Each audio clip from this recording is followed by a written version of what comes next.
Good evening and welcome. You're tuned into the best in paranormal talk radio. This is Beyond the Darkness. I'm Dave, and that's Tim. Well, Tim? Yes. We've got some interesting and exciting news for our True Crime Tuesday fans, right? Yep. As promised, we were launching a True Crime Tuesday show available for our listeners. We have a slight change in plans on the way we're doing this. First and foremost, Tim and I wanted to thank all of you for supporting Darkness Radio and Beyond the Darkness all these years. Your support has opened up countless doors for us and has made everything we do possible. You've evangelized our program. You've grown our audience, and you guys lead the way to our daily podcast every day by sharing it, listening, and being a part of our world. Well, we've been bombarded with positive requests from fans to release True Crime Tuesday. Now, we've had some obstacles in our way, and we mentioned we're going to do this through Podcast One, but after kind of reevaluating our situation and what's going on and the fact that they have such time constraints for Podcast One, we've decided to go a slightly different way. We will be delivering True Crime Tuesday, and I know some of you, this will be an unexpected hiccup in your day, but this is nothing major, and it's something we think is going to add more value to the show. Right. So what we're doing is, with doing the shows, this is not a free venture. And as you've heard us joke on the show for years, doing radio is not a real profitable business. So we've decided to make the show available and do it what we think is one of the best ways. We're going to make it commercial free. Totally ad free. Yeah. And the way we have to do that, then we have to take on the costs of production cost, streaming time, studio time. Everything is going to come out of our pockets going forward. So to create every episode, what we need to do is, a lot of research. We book special guests, getting into studio, producing, editing episodes, covering the bandwidth charges, and then deal with lots of other time consuming and expensive details that go into creating the high quality program you guys have come to love. Well, what we're doing is offering True Crime Tuesdays 100% ad free on our Patreon programming and to our Patreon subscribers. If you like what we're doing, we're going to explore adding more content along the line. But what this breaks down to is it's $5 a month, and that will give you 4 brand new episodes of True Crime Tuesday completely ad free. That means no more 10-minute gap in the middle to listen to us talk about advertising or what's going on. And that breaks down to about $1.25 an episode. When you think about it, if you go to iTunes to buy a 3-minute song, right, it's $1.29. Right. You're getting a whole episode of True Crime Tuesday for $1.25. That's right. And these shows, because we have more control, are going to be between 90 minutes to 2 hours long, whereas Beyond the Darkness is 60 minutes to 90 minutes long. We will be providing you with a 90-minute to 2-hour program every Tuesday for $1.25. There you can't go wrong. Many of you have told us over the years, gosh, guys, we want more. We want to do it better. We want this. We're even willing to pay if we have to do it. Well, we're going to take you up on that because, we've been doing this long enough that we want to continue to bring you guys high quality programming and bring you some of the most fascinating true crime guests, some of the best dumb crimes and stupid criminals on the planet. And believe it or not, we want to make a living doing what we love to do. And it's up to you guys. $5 a month. That's it. You can subscribe for it. And we have links up at darknessradio.com. There'll be a big banner there now. You can go click on, follow it. You'll see the True Crime Tuesday logo. You can click on the logo and subscribe and never miss another minute. And best of all, it's completely 100% ad free. How cool is that? Very cool. Very cool. And kicking off with our show today, we've got a great one for you. Tim, we're talking about the Cincinnati Psycho, a strangler in Cincinnati. And this story was fascinating, but it was kind of buried in 1966 among other horrific crimes that were going on. A story that the world should know about, but unfortunately, sometimes these weird stories kind of slip aside without any real nationwide recognition. And this case is absolutely chilling. His reign of terror ran from October 12th, 1965 until December 9th, 1966, Tim. So what is that? 14 months. Yeah. This guy was out there murdering people, and it's a crazy story. JT Townsend is our guest, and we want you to go get that episode. And again, for only $5 a month, it'll set you up, and we will give you guys exclusive content. We'll be doing some, we're going to set up a Facebook page for it and everything. We'll be doing some true crime videos and everything you guys get for being Patreon visits with us. So thank you guys for being such a big part of our world. We know you're going to support us as you've done for all these years and getting us out there and sharing sharing us with the world. So we want to thank you very much. Go sign up for it now. You'll find the link at darknessradio.com. Let's get started now, Tim. Our show today is being brought to you by True Car and Birch Gold, two of our favorite sponsors. Dr. Lynn Kitai is joining us. This year, Tim, marks the 20th anniversary of the Phoenix Lights phenomena. And Dr. Lynn is the author of The Phoenix Lights, A Skeptic's Discovery That We Are Not Alone, the 20th anniversary edition. We visited with her a number of years back on Darkness Radio. She's back with us tonight to talk about more discoveries, more information in this continually evolving story. Welcome to the show, Dr. Lynn Kitai. Thank you so much, Tim and Dave. It is a pleasure to be with you and to share the rest of the inside story of the Phoenix Lights, because there is so much mis and disinformation out there. It amazes me that people are still focusing on the bogus flare explanation, which we'll get to, by the military. To date, the Phoenix Lights have never been recreated, although the military tried, and we'll get to that as well. 3 years after the mass sighting, when over 10,000 people saw something so extraordinary that to this day it still remains unexplained. In fact, the Phoenix Lights mass sighting has become the most witnessed, most documented, and most important mass anomalous aerial phenomena sighting in modern history, if not all of history. It's just amazing how this has grown worldwide, and other countries are much more open to these phenomena as being unearthly. For anyone that doesn't know or hasn't really heard the true facts about the Phoenix Lights, on March 13th, 1997, thousands of people were outside looking up at the sky purposely for a glimpse of the Hale-Bopp comet, which was very clear in the northwest sky. It was a beautiful night. They also caught a glimpse of these mile to larger. Now, in my own research, most of them were a mile to 2 mile wide, because there was more than one craft, and we'll get to that as well. And recently, I did actually a whole weekend dedicated to the Phoenix Lights with the National UFO Reporting Center in Seattle, Washington's director, Peter Davenport, and he actually shared that one of the craft was 8 miles wide. Now, that is just too mind-boggling for me, although I have to say, when you hear about the data, because it wasn't just one or two events, as you would hear in the media, it was many events, starting for weeks before. I actually captured 2 months before, in January of 97, the same exact mile-wide phenomena of equidistant lights head-on, turning into a V-shape, that I would also capture in the same location 2 months later during the mass sighting on video. My video is the endpoints, like a giant V or triangle, the 3 endpoints. It was so unnerving 2 months before, not having had an explanation for another sighting that hopefully we'll have time to get into 2 years before the mass sighting, up close and personal, that I also captured 35 millimeter photographs of, that I called around the next morning in January of 97 to see who else had seen this, because it was massive and it was unnerving. It was so big. And found air traffic controllers at Sky Harbor International Airport who saw the same thing at the same time, and they were very forthcoming initially, and shared with me that it was actually appearing over Class B restricted airspace. Now, there's a 30-mile radius around the center of the airport. Anyone that goes into that airspace, particularly at 1,000 feet altitude, as this phenomena was, must call into the tower. And this was 5 miles away. And they got alarmed because nobody did. They looked on radar, did not show up on radar. They took their binoculars to look. And in their own words, they described the phenomena as 6 points of light, totally equidistant from each other, massive span over a mile wide, that seemed to be attached to something, but they couldn't quite see what these orbs, these balls of light, were attached to, which you would also hear 2 months later by thousands of other people during the mass sighting.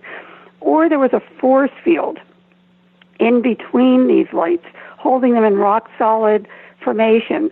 And one of them was a meteorologist and said that the entire thing turned against the wind as a unit. And here I am taking pictures while this is happening. If you go on the Phoenix Lights Network website, which is www.thephoenixlights.net, and go to the photo page, you'll see the topography in the first picture, which I'll get to, and then a couple of the closed sighting pictures. And we'll have that link up. We'll have that link up here on the Podcast One page. We'll also have that up at darknessradio.com. So for those of you that heard it and couldn't remember, we'll have that available for you. Go check out darknessradio.com or check wherever you download the show from, Podcast One or iTunes, and you'll find that live link. Can I ask one quick question for you, Dr. Kitaj, before we go too much deeper into this? Prior to your sightings, did you have any thoughts or belief in unidentified flying objects before? Well, that's a really good question, because first of all, I just want to finish the thought with the air traffic controllers, because when I asked them, the meteorologist said that one of them turned against the wind and raised very slowly in synchrony and moved behind South Mountain, and I said, so what was it? And one of the air traffic controllers said, beats me. I said, you're air traffic controllers. You're supposed to know it's in our airspace.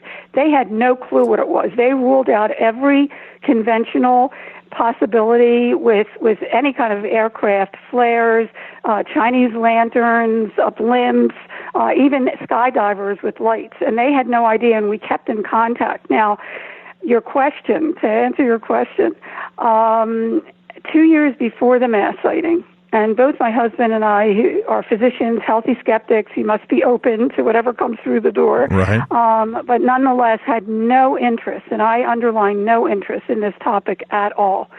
And here, 2 years before the mass sighting, and we live mountainside, and if you're on that photo page, you can see part of the view from our home. We're pretty high on the mountain, and we have a panoramic view of the city skyline, so we know what helicopters and street lights and car lights and so forth look like. Well, the night before my birthday, and that's another thing we can get into, which is a very intriguing part of this whole picture. I do not believe in coincidence anymore, but it happened to be the eve of my birthday when this happened in February of '95.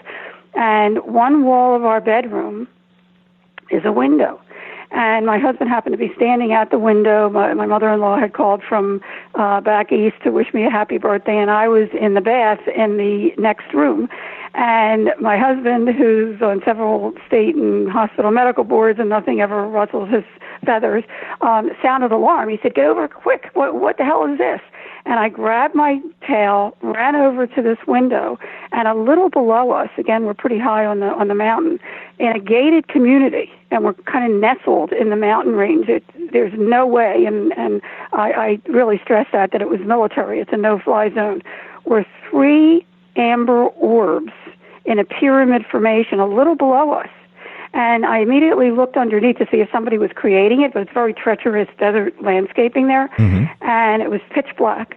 And I thought, because actually my life's work, which is a little ironic in itself, for the last 40 years has been community education of vital health issues. I started doing health tips, a pioneer in medical communications in 1976, and a syndication grew from that, and worked with NBC here in Phoenix in 1980 when we moved here. They were already showing the syndication, and then USA Cable, and then started my own company in 85 to produce video and workbook curriculums on the reality of vital health issues like AIDS and teen pregnancy and substance abuse prevention education, discovery education, distributes them as we speak. So, when this fell in my lap, and certainly when I was seeing this outside the window, I wanted to grab my video camera, but I didn't want to miss anything. I didn't know how long it would last. And you would hear that. And I'm sure if anybody out there has had a paranormal experience, they know what I'm talking about. You're in awe. You just don't want to move. So I tried to take everything in mentally, the size, the shape, the color. They were about 3 to 6 feet each, depending on how close they were. They were actually oval shaped, like an egg on its side, and they were objects. I call them an orb because the light did not extend outside the edge. It was self-contained. And you can see in that first picture that I posted on the Phoenix Lights Network photo page, there's a car coming down the street, and the lights reflect. All lights reflect. And actually, I noticed immediately that every other light out there glared. these did not glare. They were very soothing, very mesmerizing, very non-threatening, and there were 3 of them, one on top and 2 closely aligned underneath. And I thought to myself, if I don't get a picture of this, nobody's going to believe this. And I go running to the closet to grab my 35-millimeter camera, which I kept handy to capture the beautiful sunsets that we have here. I collect sunsets. And as I'm doing that, my husband calls me back. He said, get over here quick. One of them is disappearing. As we stood in awe, watching the top orb, it did not budge from the other 2, but started, and it's very difficult to explain, but it started to kind of implode like a dimmer switch. The only thing I could liken it to, and the only movies we had seen up to that date, were Close Encounters and E.T. with our 2 boys, and watched the original Star Trek series because of the beautiful messages. Right. And the only thing that I could equate it with was the Romulan cloaking device, although it didn't waver at all. If you remember the Romulan cloaking device. Almost looked like a water pattern over it, right. Right, but that didn't do that, and I really noted that. It just started to dim very, very slowly, like imploding and shrinking very, very slowly, as if there was an intelligence behind it. And once it disappeared, like to a pea size, and then it was gone, it still felt like it was there. Where did it go? But it still felt like it was there. Now, anyway, can I ask you a quick question, Dr. Keeteich, because I know a lot of our listeners are already at this point with me because of the issues we've heard since then, especially in kind of the explanation you're doing. This almost, and understand I'm not questioning your view, but I want to hear your opinion on this. This almost sounds like the phenomena of these Chinese lanterns that people release. No, where they'll see that, and once the tea light candle blinks out, it'll give that kind of dimming effect, and then it snuffs. These were objects. Okay. These were totally uniform, the same exact size, and they were objects. Okay, they were objects. That's all I can say. It wasn't anything like Chinese lanterns. Plus, nobody would have created that, right? Outside our bedroom window. We live in a very private, gated community. But besides that, I mean, these were objects. These were oval objects. And there was an intelligence behind it. I mean, you just felt that there was an intelligence behind it. Anyway, I stepped out on the balcony, got a picture of the 2 lower orbs, and you can see them on the website as well. And as intently as I was watching, and this is another thing, it doesn't happen with flares or Chinese lanterns, as intently as I was looking at these 2 lower orbs, it felt like something was watching me. And going through my mind, I was thinking, who are you? What are you? Do you know that I'm here? I'd love to meet you. That was exactly what was going through my mind, and I did not share that with a soul until 2 years after the mass sighting, when after thousands of people saw what I had been seeing. But anyway, the next thing I remember, the left bottom orb started to implode. I mean, it was mechanical. It just started to shrink very, very, very slowly. And something told me to take a picture, and I got a quick picture of it, which was amazing. That's the only one that turned out at the time. But I caught the left bottom orb half disappeared, and the right one's still there.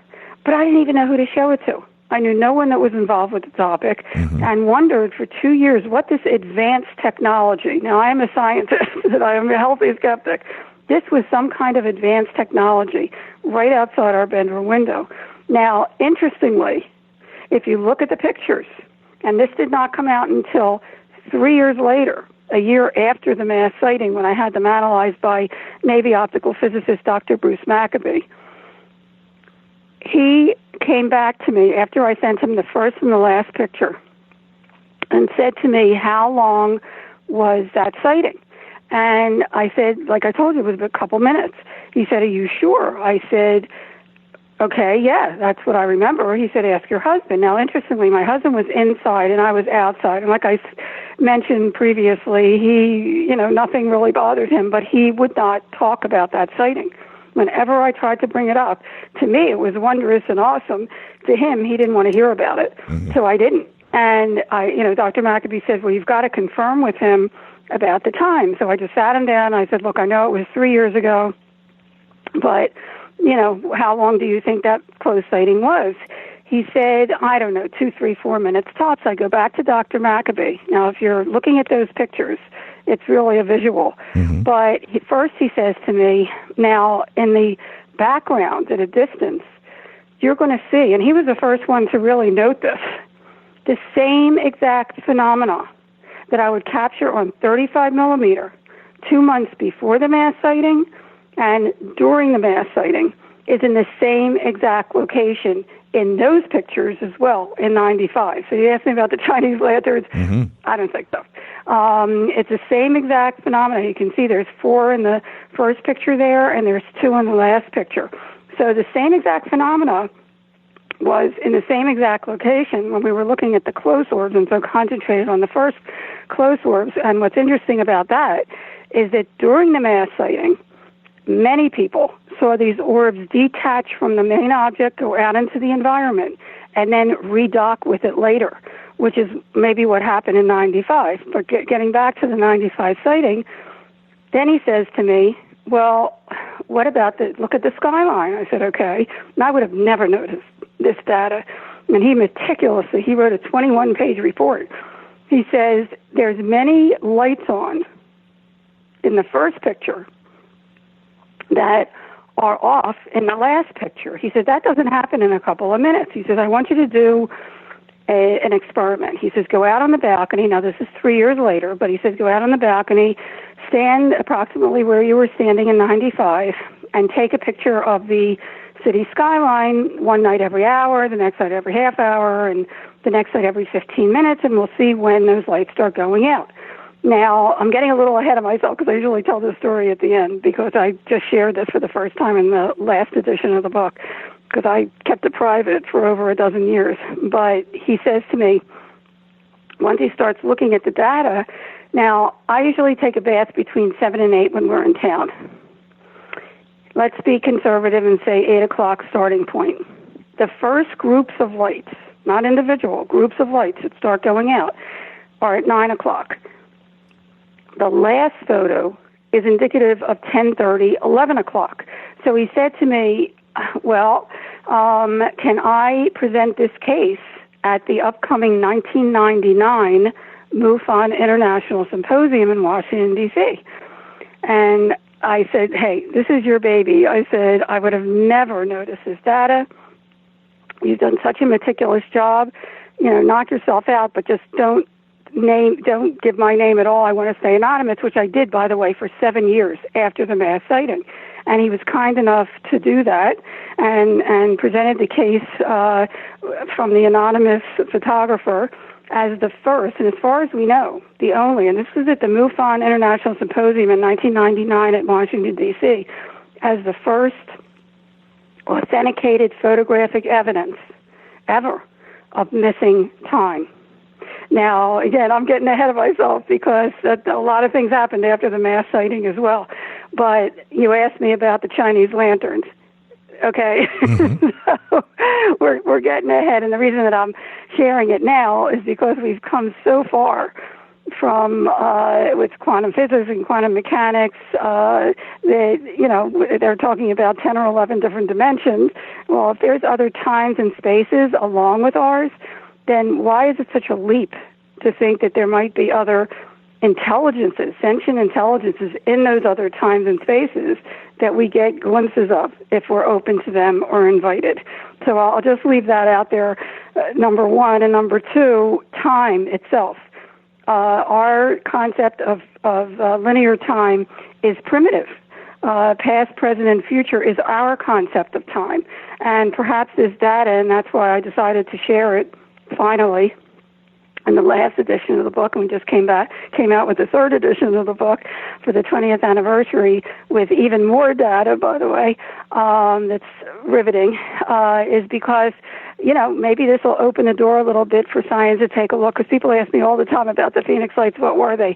I don't know what they were, but I know that they were, and that it's time to get this topic out in the open, address it, accept it, and study it so we can find out not only who's driving these things, but also move forward in our own evolution. And when you look at the March 13th, now I'll get back to that sighting, not only was it happening for weeks before, the same phenomena, and there were other people taking pictures like I was. In fact, Steve Blonder took an unbelievable video that night of the mass sighting. He had called MUFON because these were so unusual, and he called them up to his balcony, and while they're standing there on March 13th during the mass sighting, they caught these 5 lights in a chevron shape that's spectacular. I mean, just look at the data. I always say just look at the data. It speaks for itself. Those lights are attached to something or have a force field holding them in rock solid formation. But there, like I said, there were others that were seeing it the day before our mass sighting. Actually, there was another mass sighting up at the Navajo Nation, and they're so used to this, and that's the other little coincidence. Native Americans have a very, very strong and powerful and open relationship with these other intelligences. It's part of their culture. I had no idea. 6 months before the mass sighting, I was invited to present my substance abuse prevention education program at the Gila Bend Indian Reservation, which is, if you look at the first picture on the photo page at the Phoenix Lights Network website, www.thephoenixlights.net, you'll see that in the distance there are 2 mountain ranges. One is South Mountain, which is just south of the airport on the left side, and a few miles back are the Estrella Mountain ranges. And in between those 2 mountain ranges, where they intersect, is the Gila Bend Indian Reservation, very sacred ground. And I presented my substance abuse program 6 months before the mass sighting to their one school. And they usually don't talk to outsiders, but I helped them out. And after the mass sighting, I noticed, as you will notice in the photograph, that these phenomena kept popping up right where South Mountain and the Estrellas intersected. So I called them up. And I said, did anybody happen to see strange lights on March 13th? And they started to giggle. And I said, is that funny? And they said, are you kidding? We've been looking up to them for centuries. They call them sky people, light beings. It's part of their culture. Again, I had no idea that this was even out there. And when I started looking, I started finding not only worldwide do indigenous cultures believe that there are other intelligences out there and invite them in. The Hopi right here in Arizona have protocols to invite these phenomena in, especially these orbs. Many feel that they are ancestors, spirit world, coming to give them comfort and knowledge and inspiration. And I've certainly been inspired to do what I'm doing for whatever reason, and pushing my accomplished medical career aside to not only document and ultimately get together a 750-page journal and then condense the best of what I found after 7 years of anonymity and share it since 2004. But the other side of this is that, they also said that the Estrella Mountain Range got its name because of the lure and because the Spaniards of the day probably saw these same phenomena. Estrella means star in Spanish. And they believe that there is a portal or gateway in that area. And again, to me it's just speculation, but if you look at my photographs, these phenomena keep popping up in that same area, so it might be true. Anyway, that's a little aside for you. Let me ask one thing real quick. Now, you mentioned that it took you 12 years to come forward with the original story. Once the Phoenix, with the close encounter, it took me 7 years to come forward with the first edition of the book. Okay. After the mass sighting, it was actually 9 years, but after the close sighting in 95, it was 9 years. But after the mass sighting, when thousands of people saw what I had been seeing, I pushed my medical career aside, literally and figuratively, to find a logical explanation for what I had witnessed and photographed, and I have yet to find it. And the more I looked, the more I found such credible data that blew me away. I didn't know any of this. And, I just tried to really compile the most professional and credible information that I could, and ended up with a 750-page journal, and did not want to come forward. I did not want to come forward. I let my photo data out there and let people decide for themselves and see what we saw here. But as far as my coming forward, ultimately, as a scientist, as an educator, as an experiencer, and certainly as a physician, to let people know that they're not crazy, even though most most anomalies can be explained, only a small percent cannot. But just because we don't have the technology yet to definitively define what these things are, it doesn't mean they're not real. We may just be looking on the AM dial for an FM frequency. So anyway, getting back to the mass sighting, which is really important because, again, it was many, many hours, and not only for days before in the Navajo Nation, they saw these orbs going around in circles and then clockwise and then counterclockwise, and they're so used to it. They brought their lawn chairs out for a couple hours to just watch them. I mean, that's, they're not frightened of them at all, and that's another thing that I really have to stress because there's a couple movies out there now that are very scary and fictional, but nonetheless are horror flicks. There has not been not one report of harm, threat, or abduction associated with the Phoenix Lights phenomena. I can't speak for other things, but I can for the Phoenix Lights phenomena, and they are appearing worldwide, and there's a vast history which we can get into. But anyway, all right, well, let's do this. Let's take a break, and then we'll launch into the full story. On March 13th, 1997, one of the most extraordinary happenings in the skies over the planet took place to thousands, literally thousands of different witnesses, from everyday regular folk to doctors to government officials and more. We'll talk about that when we return. All right, we've got more coming your way as we continue with our guest, Dr. Lynn Kitai, talking about the Phoenix Lights, a skeptic's discovery that we are not alone. The 20th anniversary edition book is out. You can check out her website for more photographs, videos, and evidence there at thephoenixlights.net.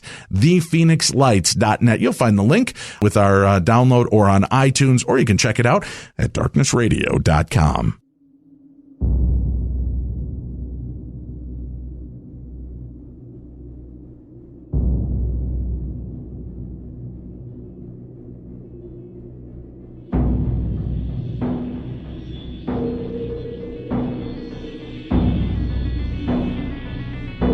Beyond the darkness.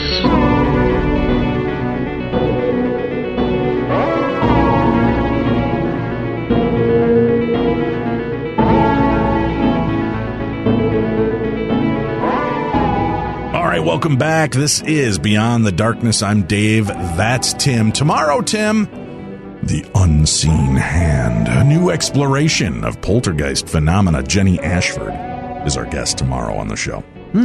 Now, it's Tuesday, Tim. Right. A lot of people are used to hearing True Crime Tuesday on the show. Yeah. And as you know, since we've launched with Beyond the Darkness, we did a small trial run just to see if people were still interested in that aspect of the show, and you guys spoke in volumes. Oh, yes. So what we've done is we were ready to launch to bring it to Podcast 1. We're just finding that there's a little pushback because we're already doing more than anybody has done before for them, a 5-day-a-week show. Oh, yeah. And providing amazing downloads. You guys have been knocking it out of the park. We wanted to make this available to you in a slightly different way. We wanted to bring it to you commercial free.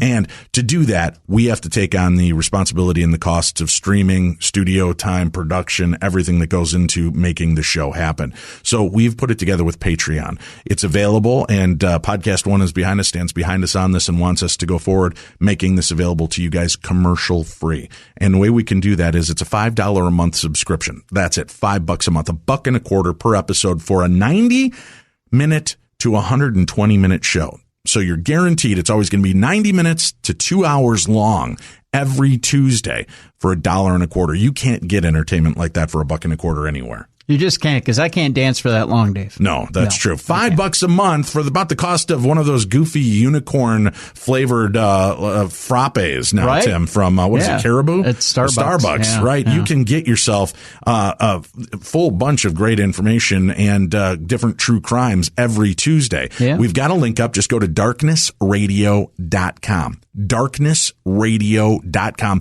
You'll see the banner, the brand new banner for True Crime Tuesday. Click it. It'll take you there, show you how you can subscribe. That $5 a month, we use all that money to help pay for all of the costs that go involved to make the show happen. And hopefully at the end, Tim and I get to have some money left over so we can afford to get that new car through True Car, Tim. Right. That'd be helpful, wouldn't it? I'd like to be able to get to work. And I know this is in some cases, this is a big change for listeners because, Tim, they want what they've always gotten, which is free content. Well, yeah. You always have to pay for it with the advertising and everything that's available with it. We're going to make it available to you advertising free. Right. So you won't hear any more advert. The only thing you'll hear is a promo in the middle of each show telling you what you can expect to hear that week on Beyond the Darkness. And that's all you're going to hear. Yep. But we're going to give that to you every Tuesday. It'll be delivered. You can find out how by going to darknessradio.com, click on the True Crime banner, and become part of our world. And we want to thank all of the massive supporters out there.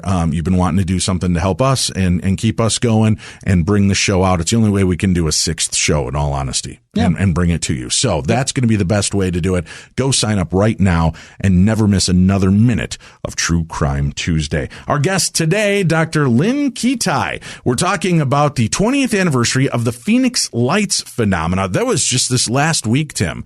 Last week, and I think it was Sunday, there was a special on the American Heroes channel, and it's an ongoing series.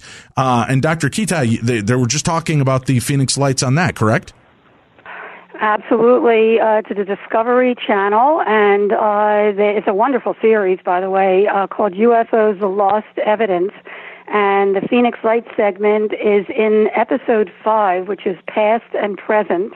And it's just amazing how the Phoenix Lights have really taken off. I mean, I've appeared on History Channel, Travel Channel, Discovery Channel, National Geographic, and it's really known worldwide now and looked on as one of the most, if not the most credible, most witnessed and documented mass sightings in history. So if you missed the special or you missed the episodes, it's on Discovery Channel's American Hero channel. I'm sure they'll rerun it 1,000 times, but you can see what you just missed this last week on the Phoenix Lights episode. All right, take us back to March 13th, 1997. What happened? And also let me mention that the Phoenix Lights Network not only is a website but also on Facebook, and I post updates and including the previews and the shows that are coming up, including this one on Discovery. But what we're talking about actually is the 20th anniversary and the mass sighting, which was just spectacular. I mean, when you really hear what happened and how it affected people at such a deep level, which we'll get into, it's mind-boggling. On March 13th, 1997, and trust me, whatever you've heard out there, most of it is mis and disinformation. The mass sighting itself, even though the same phenomena, as we mentioned previously, was seen for weeks before, on March 13th, the first sightings came in, reports came in about 3 p.m. in the afternoon, daylight sightings. The 5 o'clock hour, they were actually seen by Native Americans in New Mexico. The 7 o'clock hour, they were seen in California.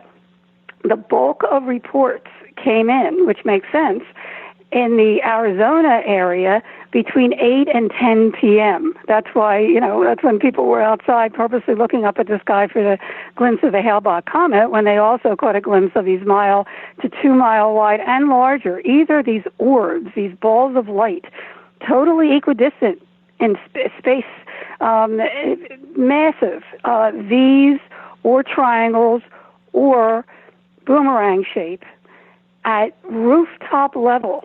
Okay, I mean, some people said that it was so close they could have thrown a rock at it. And it wasn't even just lights, okay, and that's the other misconception. There were actual craft. Many, many more people saw gun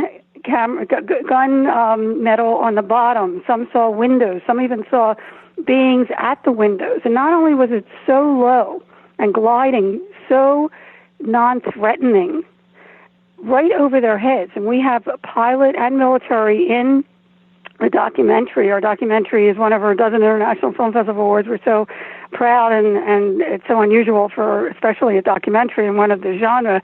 And we have such credible people in there, including a pilot who was in Vietnam and also was a commercial pilot and used flares, by the way. And he was standing right underneath one of these giant lights. And what he would call, when he looked up into it, was a canister of spinning energy that did not reflect out. And some people saw these orbs detach from the main object, go out into the environment, redock with it later. Others saw these craft, and there was a 12-year compilation of thousands of reports. But how can there be such varying reports? If everybody was watching the same thing, how could it be some people saw this, some people saw that? That's a good question. Mm-hmm. That's a really good question, because after a 12-year compilation of thousands of reports of the National UFO Reporting Center in Seattle, Washington, Arizona MUFON, Mutual UFO Network, Frances Barwood, who was then a councilwoman, vice mayor of Phoenix, who didn't see it, but she innocently asked for an investigation months later in May, and we'll get to that, because there was no investigation, no explanation for months. And she was plastered by the media. There was so much ridicule and discrediting at the time. It was very comforting being anonymous, I have to say. And also Village Labs, which was a computer lab right near Arizona State University, after thousands of reports over 12 years, and they were meticulously analyzed by Michael Tanner and Bill Hamilton and Jim Delatoso. 2 or more people had to see the same craft to even be put into the study. And their conclusion was that and if you go to the GAP page, GAP, Geospatial Animation Project, say that fast, Geospatial Animation Project on the Phoenix Lights Network website, you will see beautiful animations and illustrations of those 10 different crafts. Now, whether it was one craft, to answer your question, that could morph into looking different, the perspective from where the person was standing, or a parade of different craft. And that's what the investigators, after 12 years of meticulously studying these thousands of reports, concluded, because there were multiple things happening, different things, these orb formations as well as these different craft in different areas at the same time. Now, if you look at these craft, they are very, very different, some of them. One of them splits in 2 and shoots up straight in the air. Another one, actually two other ones, which blew me away when I finally saw this, because I had discovered that a month before our mass sighting in Arizona, there was another mass sighting, but in St. Petersburg, Russia, on February 19th, 1997. And 2 of the craft, one of them is like a V-shaped craft that each light is 3 lights, and another one is a triangle shape with the 3 endpoints being lit up, were taken on video, captured on video by civilians in St. Petersburg, Russia. The same exact thing that we were seeing here, the different craft. So that was their conclusion. Now, again, whether it was one craft that could morph, we may never know, or a parade, which is ultimately what they decided, because, again, the sighting started at 3 p.m. in the afternoon, continued all the way until 5:30 the next morning, when a Boeing crew was coming into Sky Harbor International Airport and reported they saw one of these mile-wide craft right over their tarmac. A couple of other interesting asides is at 3 a.m., there was a call to the National UFO Reporting Center by an alleged crewman from Luke Air Force Base, very professional, very detailed. We have some of that recording in the documentary so people can hear it. And he thought it was absolutely authentic, Peter Davenport. And what this crewman told him was that one of these mile-wide craft was hovering right over Central Phoenix at 7th Avenue and Indian School, and military jets with their afterburners were sent out from Luke Air Force Base to intercept it, get gun camera film, which we heard that they did. And there were civilians that saw this, by the way. And as the the Luke Air Force jets got closer, the lights started to dim, and then the entire craft blinked out and disappeared. And the crewman said that he was one of the people to help one of the pilots from Luke out of his aircraft because he was so shaken up by it, and Luke was on lockdown after that, so they knew what was going on. Now, the 11 o'clock hour, And I have this in the book. And this pilot did not come to share her story for years. And I finally shared it in the 2010 version, because what she shared is that in the 11 o'clock hour, she was at 30,000 feet with crew and 140 passengers and saw one of these craft cover Las Vegas. Okay? And she called into radar to find out if they were seeing anything. And almost simultaneously, another commercial airline pilot called in very anxious, saying, "What is this right in front of me?" And then a strange voice came on the radio and asked them what they were seeing, and it kind of freaked out the pilots. And they said, because it was a very authoritative voice, and then from nowhere, and they said that they must be mistaken. On their way to California, they're at 30,000 feet, and suddenly they see this giant fireball about a mile away from them, which was very unusual, and realized it was a flare. And seconds later, on the other side of the aircraft, coming in the opposite direction with afterburners, was a military jet. That she said she jumped out of her chair because it was so close, and freaked them out. Like, not, they were just freaked out. Right. Why did they do that? And so these are people that are used to seeing planes and craft in the sky, and they're blown away by what they're experiencing. Exactly. So, the bottom line is that these phenomena were being seen for many, many hours, over a dozen hours, and not only in Arizona. We're talking New Mexico, California, and Nevada as well, reported by very credible professional people. So there was a lot going on. Now, some people did see also, by the way, as these phenomena, totally silent. That was the other thing I have to stress. Totally silent. And some people did see it take off at its blink speed without even dispersing the air. Now, I have to ask, have we seen anything that even comes close to this kind of technology, particularly aircraft that can split in two and then shoot up in the air? So, one must ask that after 20 years, why, with the precarious situation, especially in the Middle East, why we haven't, if it's ours, why we haven't seen, anything that even comes close to these phenomena. Now, be that as it may, after the mass sighting, and I should, before we leave the mass sighting, actually, maybe I'll mention this here. Again, I'll reiterate, there has not been not one report of harm, threat, or abduction associated with the mass sighting or the Phoenix Lights phenomena in and of itself, which, again, has been seen since human documentation began. There are references to these orbs and the same phenomena, not only etched out in primitive caves with long extinct animals in Peru and so forth, but Sumerian writings, India writings, even the Bible, Ezekiel's wheel.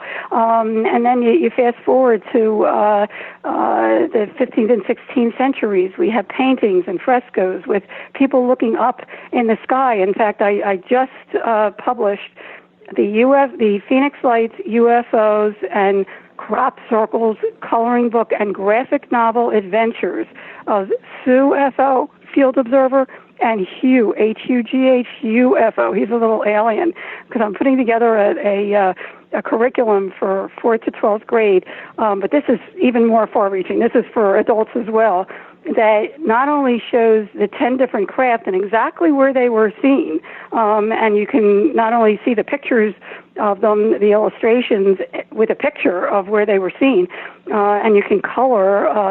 Unbelievable map maker David Wisby did an incredible job of illustrating these craft, these 10 craft. But we have a UFO history section, and in the history section, I show pictures that are historic pictures that people can also draw if they would like, of these frescoes where people are on the ground looking up at what we would call today a UFO. Also, 100 years before our mass sighting in March of 1997, there was another mass sighting, but in Kansas, California, Washington, and Canada in April of 1897 of what they would describe as a massive airship with removable lights. Sound familiar? And this was 6 years before the Wright brothers took flight, okay? And then during World War II, the same exact phenomenon. In fact, my orbs, big pictures, my 35 millimeter, were also analyzed by Dr. Richard Haynes, who is a PhD psychologist who has collected thousands of pilot reports for many, many years. He's the head of NARCAP, and what he has also said is that they're very similar to what he studied in World War II called Foo Fighters, the same exact phenomena. Each side thought the other side had this advanced spy technology, and it wasn't until after the war that Germany and Japan and America, when they tried to find who had the spy technology, they couldn't. It was the same exact thing, these orbs and rock-solid formations around their planes. And then you move forward, and I'm leaving out a lot, but which we go into in the book, but some of the highlights in the Lubbock lights in the 60s are very similar. The Belgian sightings and UK sightings in the late 80s and early 90s, as well as Hudson Valley. In fact, Belgium is a stunning example of what should happen, because what they did when they had their sighting was join with the civilians and universities and military and scientists to try to get to the bottom of these phenomena. And as I mentioned earlier, there are at least 20 other countries that have released their UFO files. I mean, something's going on here. Something's going on here that needs to be investigated. But be that as it may, these similar phenomena, the Phoenix Lights, have appeared for many, many, many, many centuries. The Native Americans are certainly, and the native indigenous cultures are certainly aware of these other quote-unquote intelligences. Now, in real time and in long term, and this is really important until we get, I really want to get into how the story unfolded, because that's intriguing in and of itself. But on March 13th, what's really interesting is that, we have been so inundated with the threat and harm scenario that even Dr. Gary Schwartz, who is the head of the Consciousness Study Department at the University of Arizona, mentioned in our documentary that, we are so primed to be frightened when we see something really unusual, especially unusual phenomena. How do you expect somebody's going to react when they see it? But the interesting thing is that children, who were usually the first ones to see this mile-wide V coming towards them, actually were jumping up and down Independence Day, because it was real popular 6 months before the mass sighting. But as it got close, a calmness came over everyone, adults as well as children, a connectedness to the phenomena that after it passed, they wanted to run after it. They wanted their parents to get in the car and chase after it.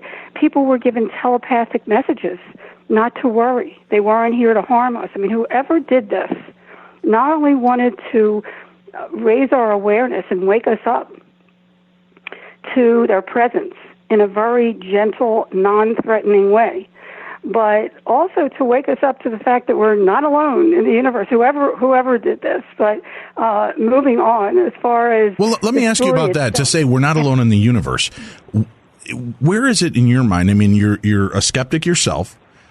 Where is it in your mind that maybe this is something we created, that this could have been a test flight and they wanted to see the way the people would respond, which has been one of the conspiracies that follows this story?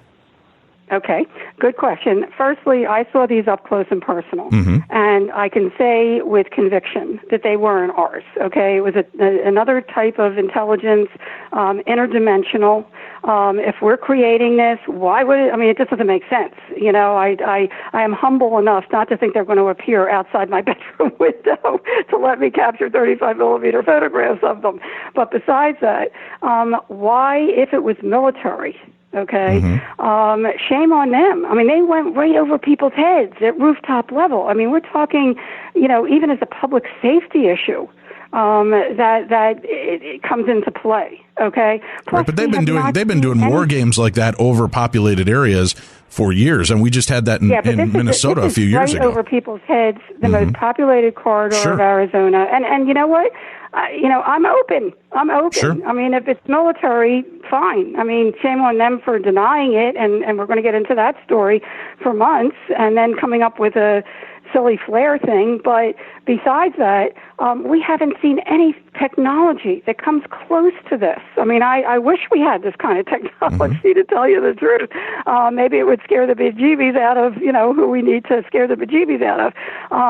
But, that's not to say, and that's not to say, let me make that clear, that there might not be other beings here, other civilizations here right on Earth, because certainly 70% of our Earth is covered with water and oceans, and people have seen unexplained submersible sightings for many, many years, that they might be here and they might have been here since humans began here. That's, I leave it open. I am very open to a logical explanation. I'm still searching for a logical explanation, which I have. A lot of people will say that, though, Doctor. They'll say, I'm looking for a logical explanation, but it makes no sense that the government would do something like this and keep it secret.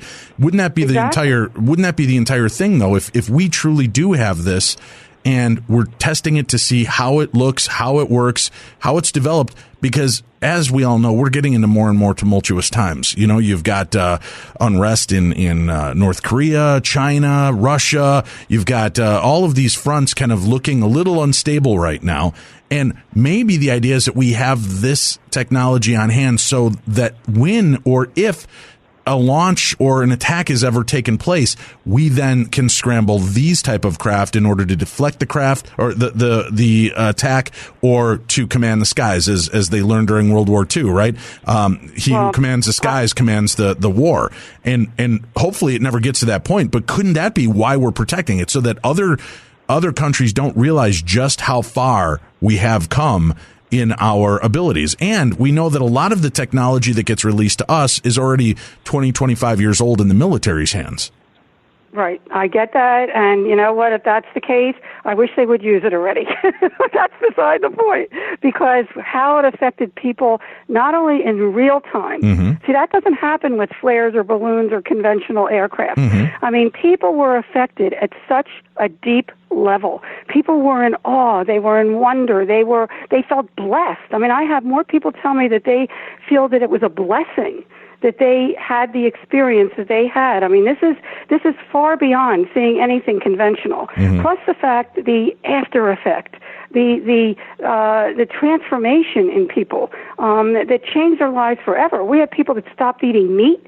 We have people that went into the peace movement, the environmental movement. I mean, it really woke people up, and it's not a belief. People ask me, all the time, do you believe in UFOs? It's not a belief. It's a knowing. And that's the other thing. What is that about? I always go back to that 95 sighting, when the same exact phenomena is in the same exact location as 2 months before the mass sighting and during the mass sighting, with these orbs right in front of our face. And the same thing is in the distance as well. I mean, why would the military do that? It just doesn't make sense. But when you talk about people's perceptions, though, and you say it's not believing, it's a knowing. Look at what happened. You talked about the reason people were out looking at the sky that night was because of Hale Bopp. And look what happened with the Heaven's Gate community. Here, they believed that there was a craft, right? And to them, that was the knowing. They knew that their lives were going to be saved by releasing their souls on that night. And who knows? Right, but I'm just I don't believe in right, but I'm just saying people have that. When they're set on their ways, their beliefs become their knowing, because in their minds, that is what it is, that this is how life is viewed. And I'm not questioning the consent. I mean, obviously people saw something over the skies, things that were alien in nature to what we were used to, but does that necessarily mean that it was alien out of planetary or interdimensional? That's where the question still remains. It was interdimensional. Okay. That I have to say. It was interdimensional. Whether it was interstellar, I don't know. But it was interdimensional. I mean, when you have it disappear in front of your face, and maybe we have this technology, I don't know. but it was definitely an interdimensional type of scenario myself right in front of my face, and I got pictures of it while it was happening, 35 millimeter pictures that are in the negative. It cannot be denied or explained, and I've gone to extreme place. I mean, that's the other thing. I've gone to extreme lengths to have my data explained at university and military level by optical physicists and optical experts, the head of the optical sciences department at the University of Arizona and Brooks Institute of Photography. Did any of them dismiss it? And did the people you bring it to very seriously? Right now, the people you brought it to, though, did the people? But the people you brought it to, did they have skin in the game? Did they already have a belief that this was going on? No. Okay. They were scientists, and they were just looking at the data, and that's what I've tried to do. Sure. And that's what I do. I just share the data and pick it up, and people can make up their own minds. If it gives, everybody comes from a different background, from a different upbringing, from a different belief system. Some people can't deal with this topic, and some people don't want to, and that's okay. That's okay if it gives someone comfort to think that these phenomena, the Phoenix Lights, were flares, or that these crafts are made by conventional military or governments or whatever. If that gives you comfort and you can deal with it, that's okay. That's okay. But there is so much more data that shows that something is going on beyond what we can explain. And people have a choice of whether to look at it or not. I mean, what was really interesting, and this is important how the story unfolded too, is that, and again, I'm open. I mean, let's make that clear. I am a healthy skeptic. I've been searching for a logical explanation. 20 years later, actually 22 years later, I have yet to find it, okay? But not to say that it isn't there, but I have yet to find it. But at any rate, excuse me, as the story unfolded, that was interesting too, because number one, and this is the other thing that to also add to your question, there were a number of people, a number of witnesses to the Phoenix Lights who had had near-death experiences as children that was reawakened by the mass sighting. And I found that really riveting because I did too. When I was 8 years old, and I lay it all out in the book. And it changed my life forever. And I have felt that I have, because I did see beings, okay, above the earth, as many people do, and I have felt that they've been with me since I was 8 years old, even though I long buried it. But what really interested me was the fact that, like myself, the Phoenix Lights reawakened that memory. And I thought, geez, could there be a connection between all unexplained phenomena, whether it's near-death experience, out-of-body experience, or unexplained aerial phenomena that have a mystical light associated with the experience. And again, I sought out the most credible, I want the audience and yourself to understand, I just looked for the most credible information, scientific information that I could find. And again, I found it at the University of Connecticut, the Omega Project, which is a 4-inch book by Dr. Kenneth Ring, finds a connection between all unexplained phenomena, whether it's near-death experience, out-of-body experience, unexplained aerial phenomena. Dr. John Mack at Harvard University, he is now deceased, but at the time, I mean, that's what he was studying. I mean, the connection between all unexplained phenomena right before he passed. My first presentation a month before I came forward in March of 2004 was in February of 2004 at the Tucson Medical Center. And, we're talking top physicists and doctors and PhDs and medical doctors and so forth. They took it very seriously. And when I finally came forward in 2004, they actually appreciated the work. I hope you guys pick up the book because I had a 750-page journal that I squeezed the best. I edited the best of what I found, the most credible data. And I would not have come forward if I didn't do my homework and really find credible information. But at any rate, this is the 20th anniversary edition of the book, too. The Phoenix Lights, A Skeptic's Discovery. The 20th anniversary, thank you. Yes. The Phoenix Lights. Anyway. Hold on one second. Let me get it out so people can hear it. The Phoenix Lights, A Skeptic's Discovery. That we are not alone. 20th anniversary edition is out. Speaking of, we have about 20 minutes left together, Doctor. In this 20 years, what is some of the new news that might surprise people? What are some of the new findings to really make people realize this?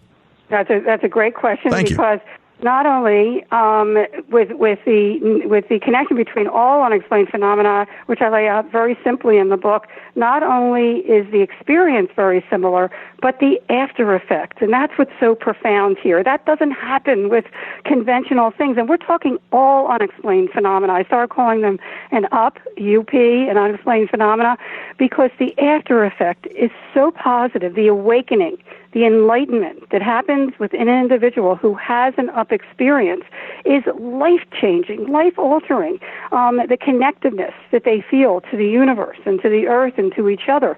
And I know, there's going to be people out there, oh, this is all New Age. It is what it is. I mean, I'm telling you, this is what has happened time after time. There is so much documentation. Millions of people that have had near-death experiences come back with the same exact messages and the same exact transformation. And you don't have to have an up experience to have this positive transformation. All you need is to open your mind and open your heart and learn about it. And once you start really opening up to the wonders of the universe, you're going to start seeing them. You're going to start having serendipities and noticing things that you probably never noticed before. So that's one of the important things that I really wanted to get out there. The other thing that's interesting is that there was no investigation, no explanation, and this is important data for your audience to hear, because this is also not out there unless you read my book. There was no investigation until, interestingly, 5 months afterwards, on June 18th, a front page article, front page of USA Today, opened our mass sighting to international scrutiny. In 97, we didn't have social media. In fact, the internet was just getting started. And yet, overnight, it went viral.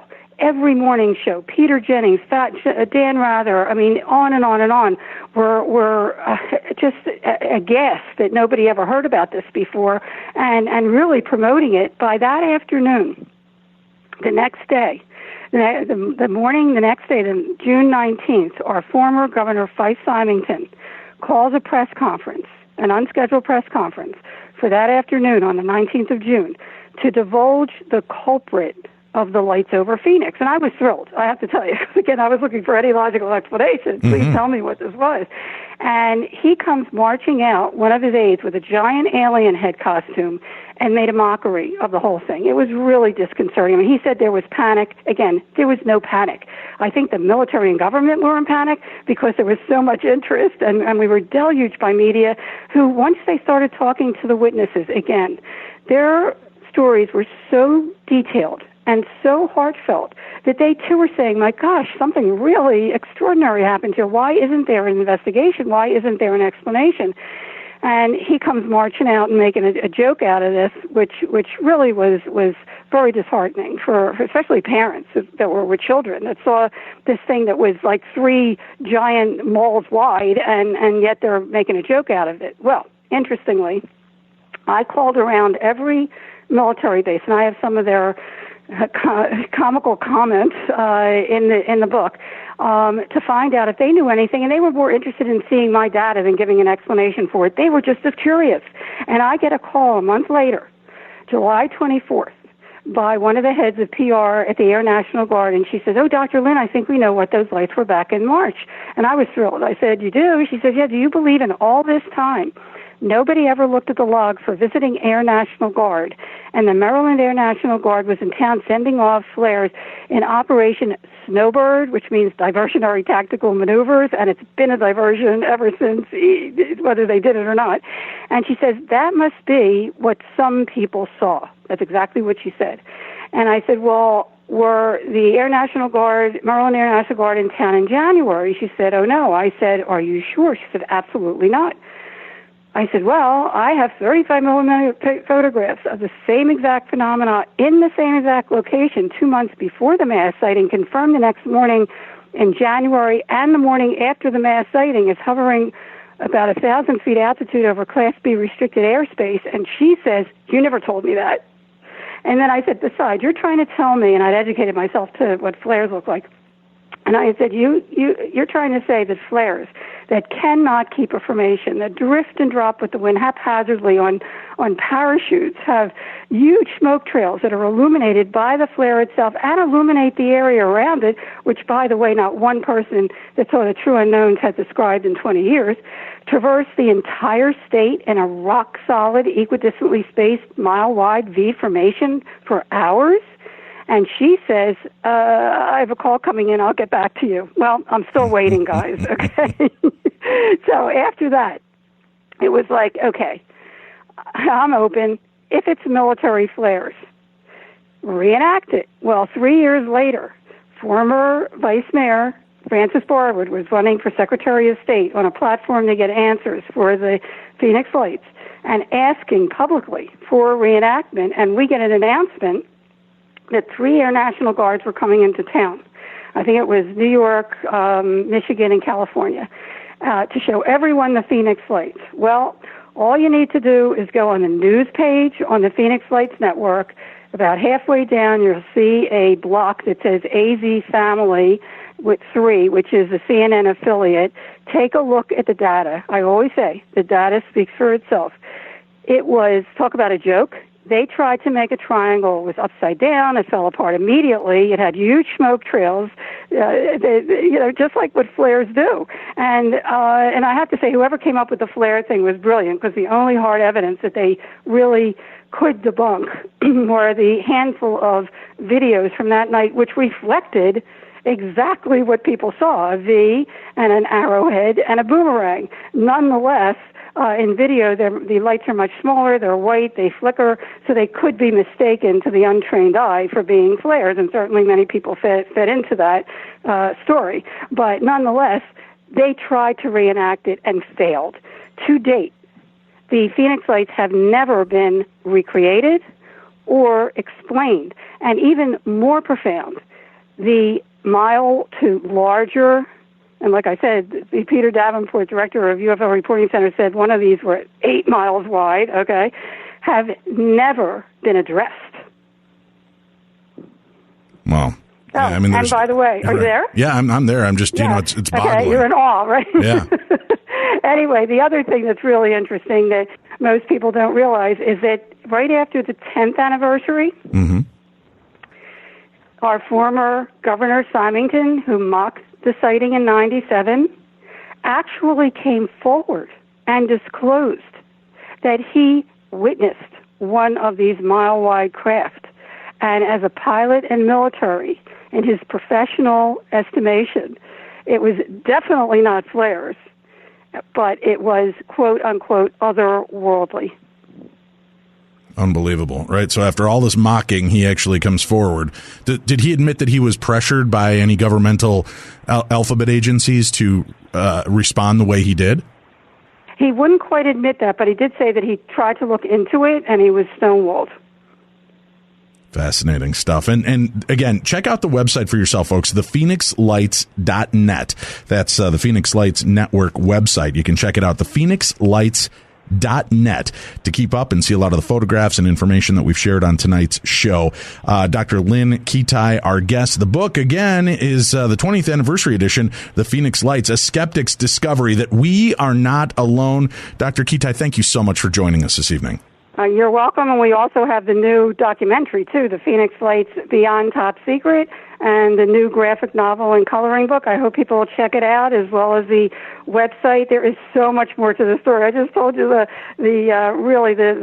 little top of the iceberg. There's a lot more information beneath the surface, and I hope people will take a peek and then decide for themselves and to keep looking up. Thank you very much. Tomorrow, Jenny Ashford is our guest. The Unseen Hand, a new exploration of poltergeist phenomena. We want to thank our sponsors this evening on the show, Birch Gold Group. Remember, if you're looking to start to diversify and protect your financial assets, cover your assets, folks. That's what I'm always telling you. Check out the Birch Gold Group, and you can get the comprehensive 16-page kit that reveals how gold and silver can protect your savings starting now, and how you can can legally move your IRA or 401k out of risky stocks and bonds and into the precious metals IRA. To get your no cost, no obligation, easy to follow kit, go to birchgold.com/darkness. That's BIRCH gold.com/darkness, and you'll be able to get all of the information there.